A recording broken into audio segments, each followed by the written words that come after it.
ምስራቅ ሚዲያ ኔትወርክ Based on that conversation, he will agree to stop bombing for 2 weeks. He also says that Iran has agreed to open the Strait of Hormuz for that time period. So አሜሪካና ኢራን የሁለት ሳምንት የተኩስ አቁም ለማድረግ መስማማታቸው ተሰማም። ኢራንና አሜሪካ የሆርሙዝ ወሽመጥ ተከፍቶ መርከቦች እንዲያልፉ የሚያስችል የሁለት ሳምንት የተኩስ አቁም ለማድረግ መስማማታቸው ተሰምቷል።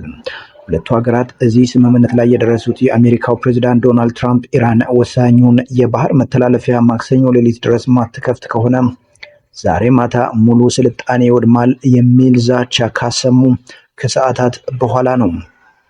ሀገራቱን ሲያሸማግሉ የነበሩት የፓኪስታን ጠቅላይ ሚኒስትር ሼህባዝ ሸሪፍ የተኩስ አቁም ወዲያውኑ ገቢራዊ መሆን እንደሚጀምር አስታውቀዋል። ፕሬዝዳንት ትራምፕ ቴህራን ከባህረ ሰላጤ የሚወጡ የነዳጅና ሌሎች ምርቶች መተላለፊያ የሆነውን የሆርሙዝ ወሽመጥ የምትከፍት ከሆነ 2 ሳምንት ለሚሆን ጊዜ ኢራን ላይ የሚፈጸመውን ድብደባና ጥቃት ለማቆም መስማማታቸውን ገልጸዋል። ትራምፕ በትሩዝ ሶሻል ማህበራዊ ሚዲያ ገጻቸው ባሰፈሩት ጽሑፍ በዚህ ጊዜያዊ የተኩስ አቁም የተስማሙት ሁሉንም ወታደራዊ ግብ ስላሳኩና ከዚያም በላይ ስላገኙ እንደሆነ ጠቅሰዋል። በዚህ 2 ሳምንት ውስጥ ኢራን ከወታደራዊ ኃይሏ ጋር በመቀናጀት በሆርሙዝ ወሽመጥ በኩል መርከቦች እንዲያልፉ ትፈቅዳለች። ኢራን በበኩሏ 10 ነጥቦች ያሉት እቅድ ይፋ አድርጋለች። በእቅዱ ውስጥ ከተካተቱ ጉዳዮች አንዱ ኢራን፣ ኢራቅ፣ ሊባኖስ እና የመን ውስጥ ጥቃቶች መቆም አለባቸው የሚል ነው።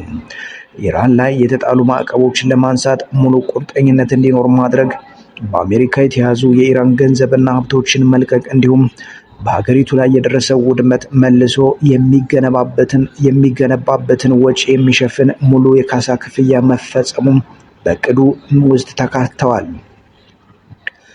የሀገሪቱ መንግስት ኢራን ማንኛውም የኒውክሌር መሳሪያ እንዲኖራት ላለመፈለግ ሙሉ ቁርጠኛ ይሆናል ሲል ቃሉን ሰጥቷል። የኢራን የብሔራዊ ደህንነት ጠቅላይ ምክር ቤት ባወጣው መግለጫ ይህ የኢራን ድል በፖለቲካዊ ድርድር ላይም ይጸናል ብለዋል። የፓኪስታን ጠቅላይ ሚኒስትር ሸሪፍ የተኩስ አቁሙ እስራኤል በኢራን የሚደገፈውን ሄዝቦላ ላይ ዘመቻ ከፍቻለሁ ባለችበት ሊባኖስ ውስጥም ተግባራዊ እንደሚሆን ተናግረዋል። የእስራኤል ባለስልጣናት ግን በሄዝቦላ የተጋረጠው ስጋት እስከሚወገድ ድረስ ከሊባኖስ እንደማይወጡ ተናግረዋል።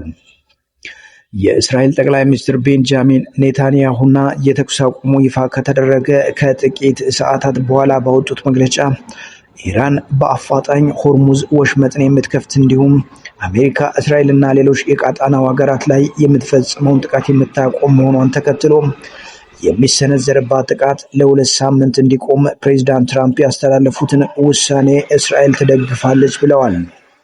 የጠቅላይ ሚኒስትሩ መግለጫ አክሎም የተኩስ አቁሙ ሊባኖስን አያካትትም ሲሉ እስራኤል እግረኛ ወታደሮቿን ባሰማራችበት ጎረቤት ሀገር ተፈጻሚ እንደማይሆን ገልጿል።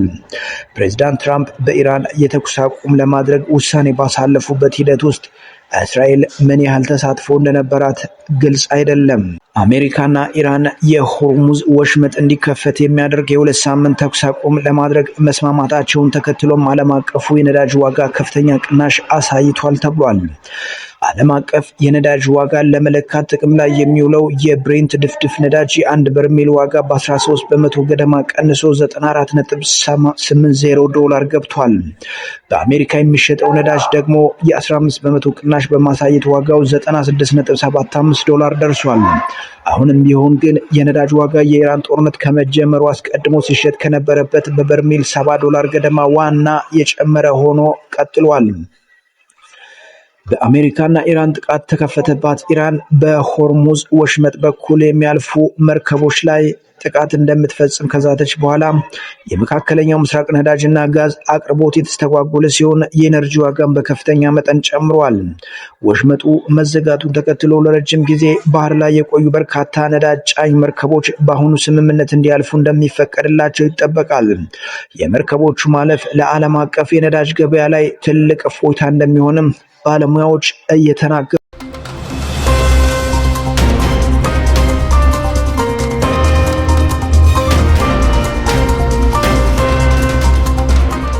ምስራቅ ሚዲያ ኔትወርክ